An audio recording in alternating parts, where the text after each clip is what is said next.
Hello YouTube, this is Morgan, Airspeed Prime here with my next Avatar weekly discussion topic video.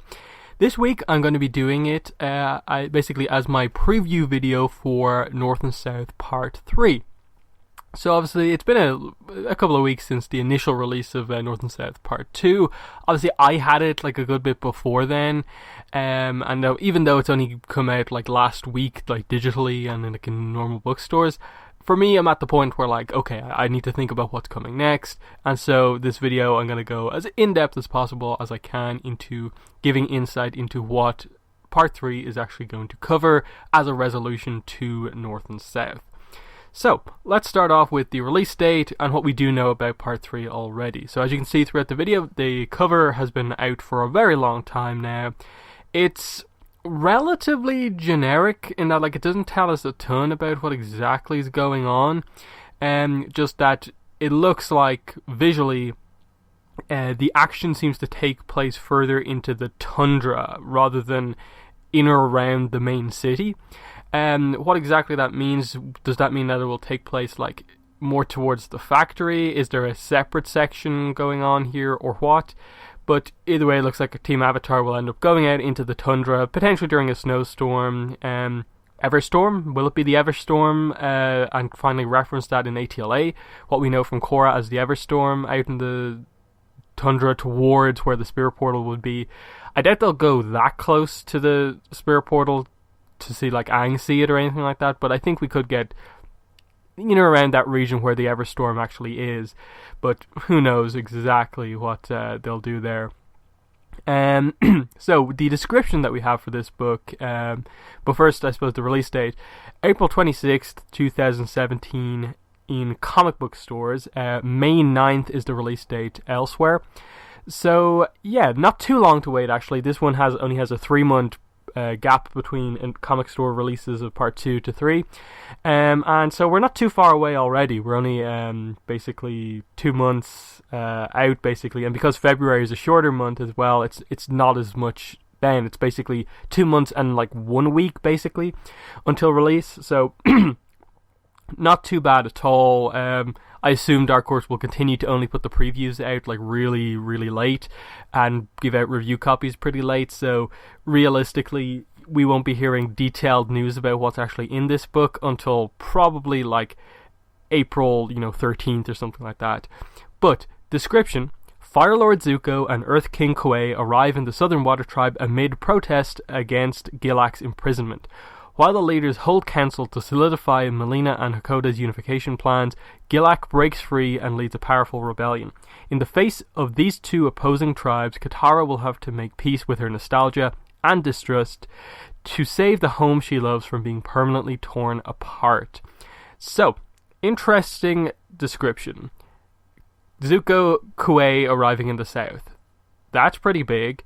That immediately means that you are then going to be in a situation where the leaders of the South, Fire Nation, Earth Kingdom, and basically Air Nomads, plus the Avatar, are all going to be down in the South. So basically all of the world leaders. The only one that's surprisingly not there is like the leader of the North. Why isn't Chief Arnook maybe coming down? Or what exactly is going on with the leadership of the North? Either way, most of the world leaders are going to come down to the South, because it seems like they're going to come down in response to the fact that Gilak's imprisonment is something that people are protesting against. That they will arrive directly because of what Gilak has done and the issues of like some people agreeing, some people disagreeing with what Gilak is about. So I suppose how exactly they go about explaining that, in that like, did Zuko just get a report that there's issues happening in the South? Did Kuei get that same report, or what?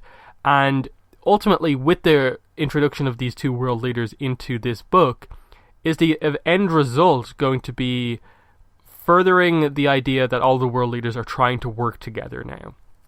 And that the idea of like this issue being just the South's problem is not going to be the case anymore. That we're in an era where the nations want to work together, and so they maybe resolve after this where like, okay, we need a situation in the world where there is an organization that can like help each nation if something comes up, And the idea of the United Republic, United Forces potentially comes up here. The council of representatives from each of the tribes, so that there's always news being fed from the different nations into this kind of central location where all of them are discussed. I think that's ultimately the long form kind of thing that they have to gradually begin to establish. The the Republic City Council that we see, where it has a representative from the north, representative from the south, Earth Kingdom, Fire Nation, Air Nomads, and stuff like that. That's what we eventually need to get to. And plus, I suppose, furthering the idea of Yu Dao being transformed into a place that is not just Earth and Fire Nation, but it's also every nation as well. So maybe the idea of potentially Yu Dao being opened up for Water Tribe people to go to as a place where they can live would be an interesting thing to do. I do get the feeling that takes a bit longer time to actually get to that point, in that it seems like a little bit of a rush that Yu Dao is only very recently, by the time the story happens, going to be established, and then they immediately opened up to Water Tribe. That seems like a thing like 5-10 years from now that it gradually begins to happen, and then eventually, like when everyone's older, they properly form United Republic. But again, there's a lot of subtleties going on here, what exactly will be involved here. Now, the issue that I think a lot of people have brought up after reading part 2 with this is that already this book is feeling a bit packed, that you've already introduced Aang and Toph in part 2, and they didn't have a lot to do, and so people want content with them. And now you're suddenly introducing Zuko and Quay, and potentially like characters like Suki will be arriving with Zuko as like his bodyguard down to the south, and so that will leave room for like Suki-Sokka relationship stuff potentially. How are you going to resolve all of these characters? Because that's completely ignoring the fact that you actually have to deal with the Gilak situation. You have to deal with the resolution of Hakoda being stabbed and what he's asking Melina to do. How do you deal with the whole Melina and Malik situation that's going on? And then Katara, as like the main character within the story, how do you deal with her arc while all of this stuff is going on in 72 pages, when in the grand scheme of things, North and South Part 2 didn't cover like a ton in its 72 pages, and all of a sudden part 3 is going to have everything to do. I'm just worried that we're kind of introducing characters for the sake of introducing characters, in that like how big of an involvement is Quay going to have in this situation. Like, to me, the fact that they're doing this, to me, has to lead to something with the world leaders, that they're there because they're world leaders. Obviously, Quay, we're never going to get crazy characterization for him as a character. We know Zuko is one of our main characters very well, and we're beginning to know him as a leader. Is he going to inform us about what's going on in the Fire Nation since Aang left, and with Azula and so on? Is him being there at the end of North and South going to set up whatever the next comic series is?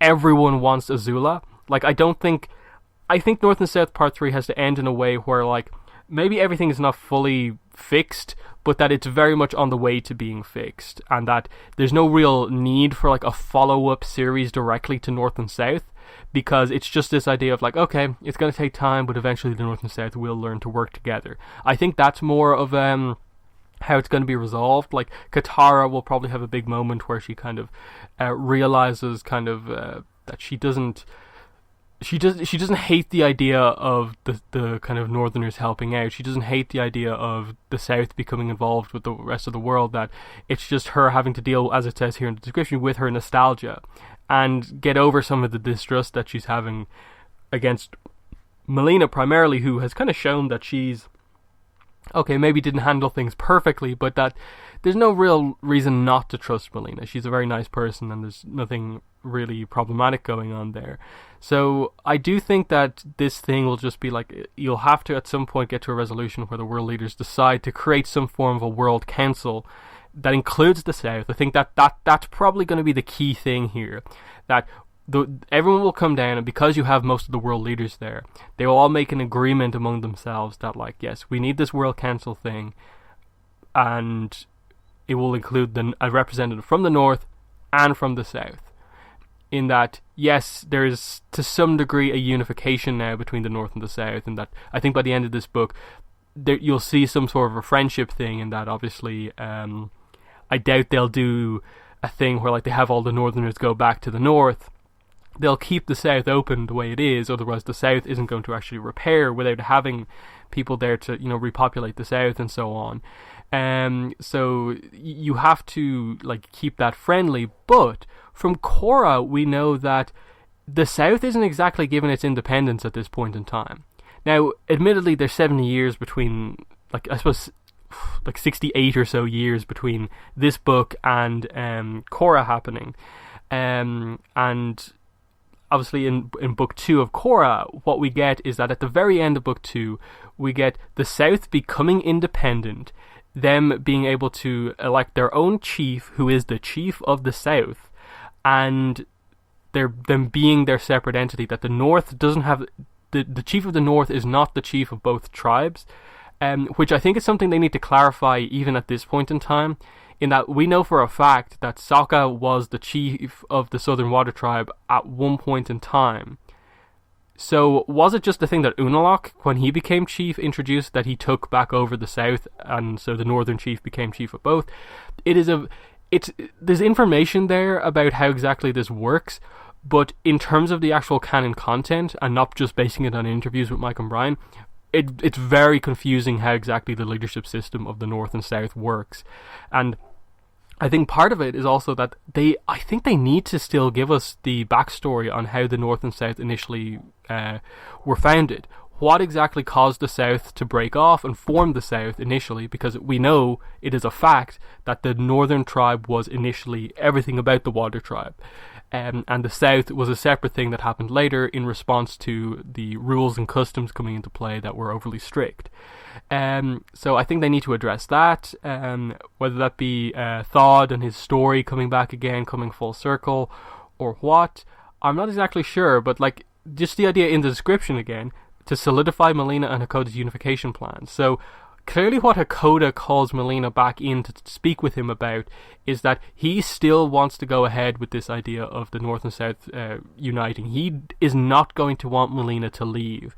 And I assume, with him being injured and probably out of action for the majority of part 3, I assume characters can still go to visit him, and that he'll be there in his hospital bed, healing, and able to speak and think about things, but in terms of getting out to meetings and stuff like that, it won't exactly be able to happen.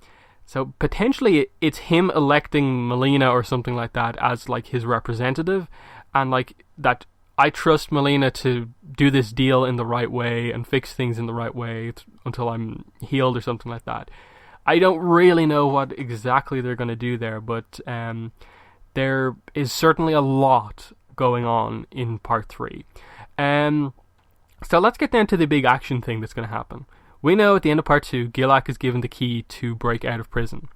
When exactly he chooses to do that is obviously, the timing on that is perfect. It has to be perfect, in that I don't think he's going to immediately, let's say there's an extra page in North and South part 2. Does he immediately open his cell and leave?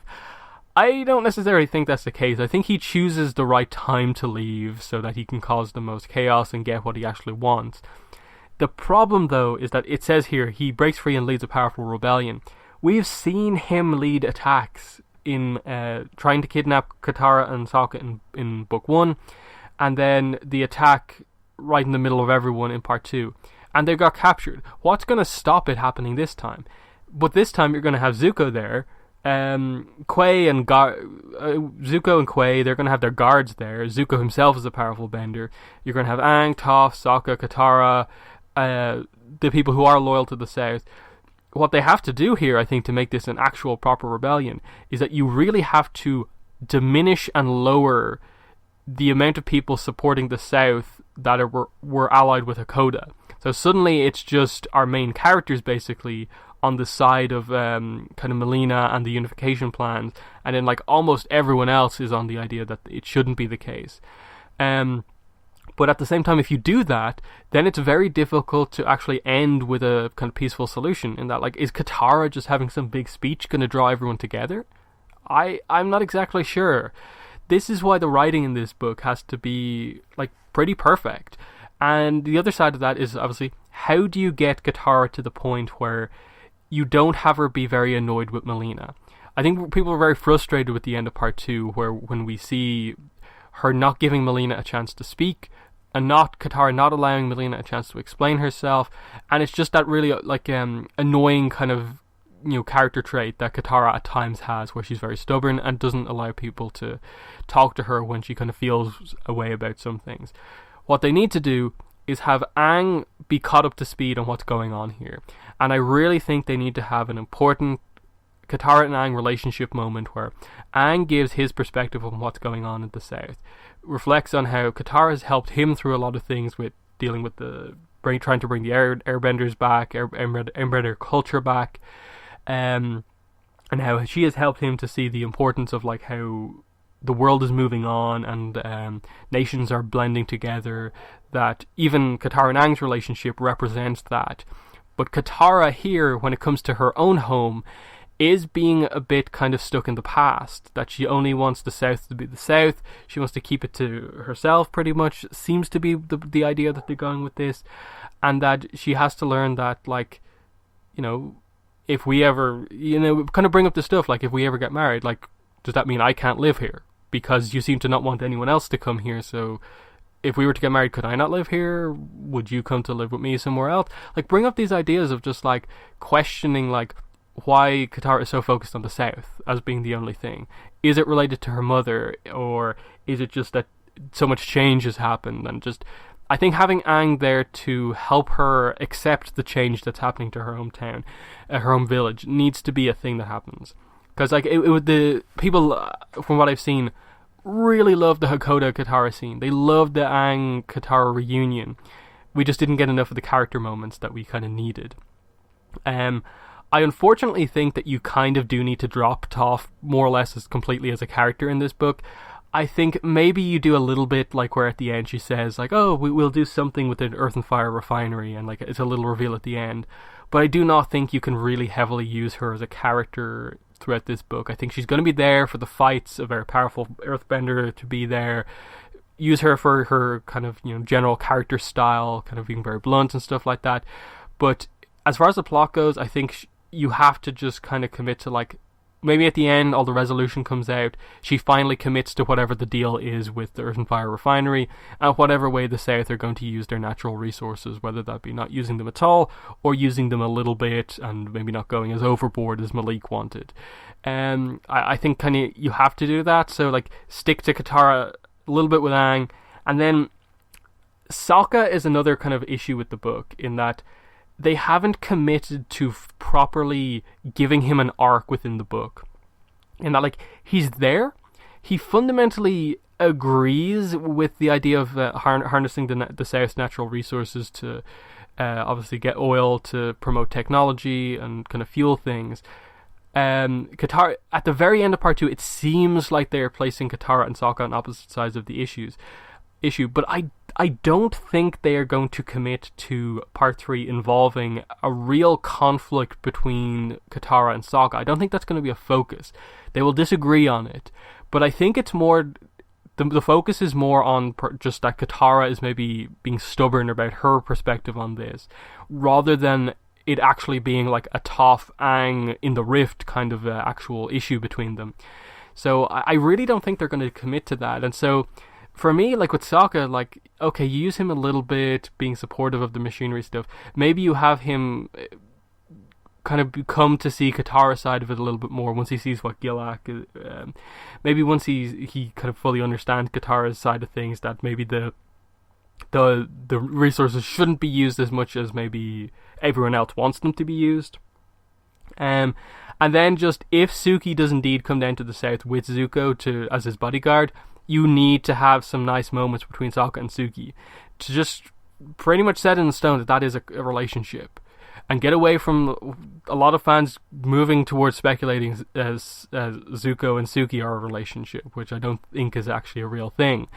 So there's that.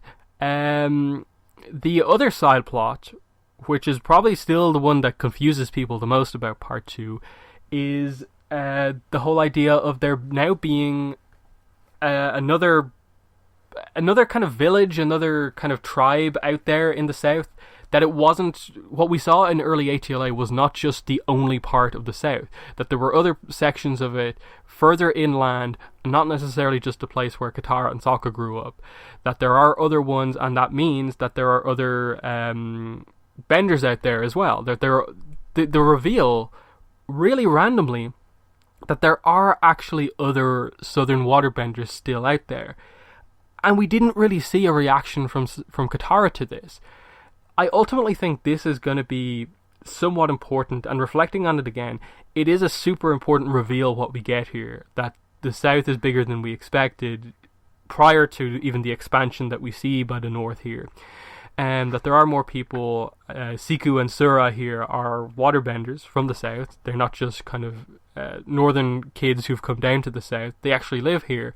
But the idea of, it's like they don't want to share their waterbending with anyone but themselves, is that ultimately basically revealing there, not so subtly, what the lesson for Katara has to be about this whole issue?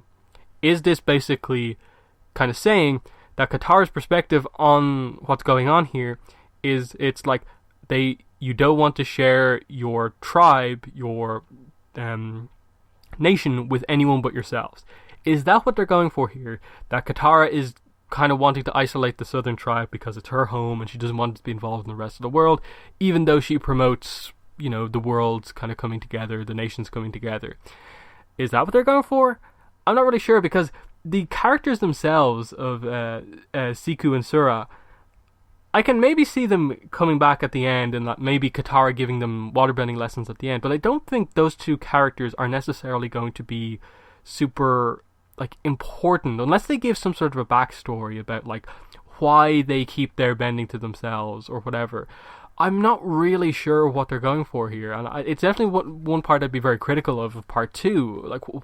Why it just gave so little time to that. Why you set it up as being this really interesting thing, and then really not having Katara have a reaction to what was ultimately a super important aspect of Katara as a character in ATLA, that she was the only Southern waterbender left, that her mother dying to kind of allow her to be the last waterbender was such an important part of her character, and that she basically has no reaction to finding out that that's not the case, that there are other people that she can teach to continue the Southern waterbending tradition. She can be that leader, that teacher. Will they just bring that up as a way to kind of resolve this issue, that Katara knows that even though the North are coming in, they're not taking over fully. There are still people from the South that are going to live in the Southern way, and there are benders who want to learn the Southern style, not the Northern style, and Katara can facilitate that. I'm not really sure. But let's go back to Gilak for a second as we kind of approach the end of the video. How will they finally resolve Gilak? In terms of, is he just going to be a full-on villain at the end and he's put in prison at the end of the day? He probably has to be, just for stabbing Hakoda. He has to at least serve some time in prison, properly, once this whole thing comes to an end. I can't see, and I think it would be a little bit silly if they just had Hakoda forgive him and you have to go to jail, it's fine. He has to serve some time in prison, I think, come the end of this situation. Unless he dies somehow in some sort of an attack or something like that, I'm not entirely sure. So what do you really do here? Hakoda's injured already. Maybe by the end of the book, with Katara healing and stuff like that, he will be up on his feet again. Do you have another fight between Hakoda and Gilak, another talk between the two? Or do you have potentially Katara take Gilak down and convince him to see things in a different way? Similarly with Malik, I think you need to do some stuff with Malik and him. I think the plot you've set up with Malik is more so that from part 1 we know that he really cares about his sister, that he basically effectively said that my sister is the most important person in my life to me and I would do anything to protect her. Yet he basically didn't really show that in part 2, when he basically outed their whole plans to everyone in front of everyone. That he has to kind of accept that are his ideals worth basically losing that relationship with his sister. And I don't think that's going to be the case, and it's probably going to have to be him accepting that you can't just change everything about a tribe who have their own ways because you want to use their natural resources. let them gradually move towards that point if they want to become more developed and use natural resources if they want. But don't force them to develop to the point where you consider them civilized. They are people just like you are. You just view like what being civilized is in a very different way than everyone else. So I think he has to come to learn that, and who he learns that from, I'm not exactly sure. Will it be Melina saying something to him? Will it be him seeing what Hakoda or maybe Katara does? Maybe Sokka even, because I think he seems to respect Sokka as someone who gets technology but is also, a Southern warrior. Maybe that will be something that they do with him. But then coming back to Gilak, he just seems like such an extremist that it's going to be very difficult to resolve things in a like really effective way for him, where like he's made changes. Like, will they just have it be a case of like they just do this kind of middle ground thing where they don't use all the resources, they also don't fully get rid of the North, that they have a small mining operation where like it affects some people, like the people who want to like learn about mining and how to properly do that stuff with the resources and kind of become bigger on the world stage can like learn and do that stuff. The people who don't can stay away from it. It's not a huge thing, it's not going to have a massive impact on the South, but it'll have a little impact and the potential to go bigger if they want to. I can maybe see something like that. Ultimately, like, he seems to have this kind of situation where like the North are taking over, so you have to resolve it in a way where like the North are going to help the South but not take over. And so I think just deciding on this idea of leadership, of whether that be them electing a like unofficial like chief of the South and like properly establishing, like Hakoda's already the head chieftain, but like will he be properly head chieftain, chief of the South type thing? Or will they establish this idea of like, okay, we now know that there are other Southern Water Tribe towns dotted all over the place. Is this where they established the Council of Chieftains that we heard about in Korra Book 2 early on? That when Unalaq came down to the south to properly become the chief of the South as well as the North, he basically disbanded the Council of Chieftains. So are they going to establish that as a way for like the governing body of the South, or what? I'm not exactly sure, but I think that the key things that we are going to get here is that, in terms of my predictions, I think we will get a really nice emotional Katara and Aang scene where Aang gives his perspective to Katara on what's going on, and it will help to give Katara clarity. Like the idea of love helps you to see, as Hakoda said to Katara, and we got a little bit between Katara and Aang in part 2. Love helps you to see. I think a big scene that is well done with Aang talking about where their relationship has gone, him helping her within the relationship, that I think is something that will happen. I think towards the end we will get Katara giving some sort of a speech, getting in the way of like the conflict. She'll step right in the middle and give her thoughts as someone who is leaning more towards the side of Gilak but isn't committing there because of how extreme things are. I think she might step in and kind of give her perspective, and that might help to give other people perspective as well. And maybe if the rest of Team Avatar came in to back her up, her father maybe steps in, maybe Melina steps in as well, it could help to kind of make that be the kind of the end opinion on the situation.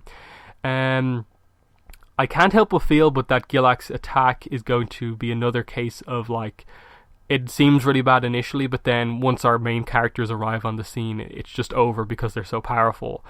I think they'll use the world leaders to somehow build towards an establishment of a council, World Council, United Republic Council type situation, with the South getting a spot on that council being a big point that maybe leads the Southerners to kind of being more accepting of help from the rest of the world. That they know that they have their place in the council, that there's 5 spots in that council, not just 4, because of the 2 tribes and how they're the same nation, but they're so separate that they kind of have to be treated separately. So something like that I think will be something that comes out of it. And then I suppose the hopes would be, hopefully Suki comes down with Zuko and we get Sakasuki moments. Hopefully they have some fun with Quay. It'd be funny if he brought Bosco with him, and like we see Bosco reacting to the weather or something like that. That would be pretty fun. But we don't fully know exactly. I suppose to some degree we know that Quay ends up having kids, so maybe building towards that relationship could be interesting. If when we meet him again he brings his wife down or whatever, that could be fun. But really, I'm not fully sure. So yeah, I'm just gonna end the video there before I go on for crazy long about this. In the comments, let me know what your thoughts are on this situation. Do you agree with me that part 3 seems a little bit overloaded right now? There's a lot going on. There's not a lot that we can feel really concretely about in terms of this is the way it's going to be resolved. And how do you think the various plot points are going to be resolved? What are the big things that you expect to happen? So yeah, that has been the video for this week. Thanks for listening, and bye.